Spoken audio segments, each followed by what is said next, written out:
Hey everyone, welcome back to the channel. Today we're diving deep into the mounting predicaments surrounding DJI, the world's biggest drone maker, and how a mix of international politics, supply chain chaos, and human rights concerns could change the drone industry forever. Buckle up, this one's important. Let's start with something recent and concrete, the sudden shutdown of the DJI web store in the United States. DJI quietly pulled the plug on direct sales to US consumers, leaving many drone pilots scrambling. This means no more buying drones straight from DJI's official website. You'll now have to go through third-party sellers like Amazon, B&H, or Best Buy.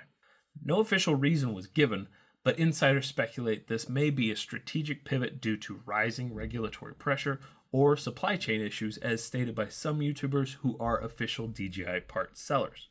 And then we have the bigger issue, the escalating efforts by the US government to ban DJI drones entirely. DJI has already been added to multiple US blacklists over the past few years, first under the Trump administration and then again under Biden.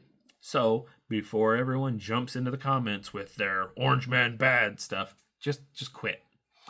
Congress is still constantly working on adding DJI to their covered list, essentially denying future DJI products from accessing our radio networks, leaving them worthless.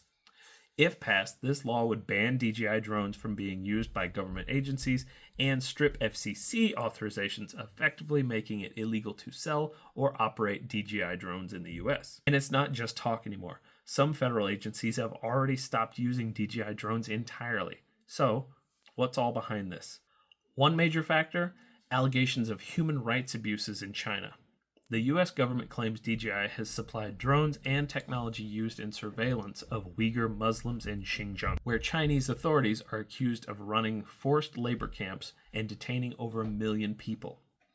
DJI has denied these claims, of course, but they were still added to the US entity list, a move usually reserved for companies seen as national security threats. To the US, DJI isn't just a drone company, it's seen as part of China's tech surveillance apparatus, and with tensions rising between China and the West, companies like DJI are getting caught in the political crossfire. Then there's the Russia-Ukraine war. DJI drones have been used heavily by both sides of the conflict for battlefield surveillance and targeting. Ukraine accused DJI of sharing data with Russia, claims DJI once again denies. But regardless of who's right, the optics are terrible. The war has forced countries to rethink their dependence on Chinese tech.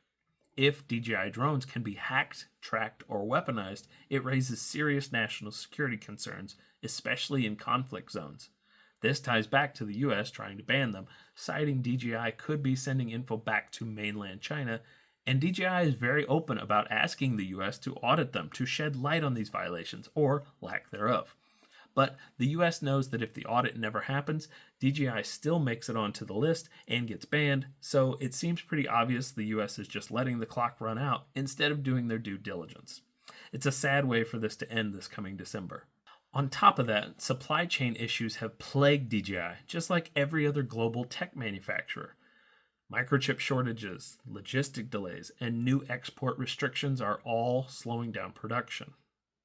Some components that DJI relies on, like flight controllers or imaging chips, may soon be harder to source due to tighter trade controls between US and China. And don't forget that a lot of this is probably because of COVID shutting down everything, and the lack of manufacturing is finally showing up to us consumers. Supply chain issues aren't a quick thing to see on our end.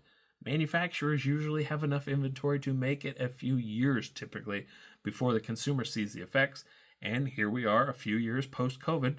So here's hoping now that the factories have been up and running again for a while, we will get to see the supply return soon. So where does this leave us? The DJI web store is gone. The US might ban DJI entirely. The Russia-Ukraine war have made battlefield drone use a national security issue. Human rights allegations continue to haunt DJI. And the global tech supply chain is under pressure like never before. Whether you're a drone hobbyist, a filmmaker, or a commercial operator, things are changing fast. And this could open the door for competitors like Skydio, Autel, and Sony to gain ground, especially if DJI's wings get clipped here in the West.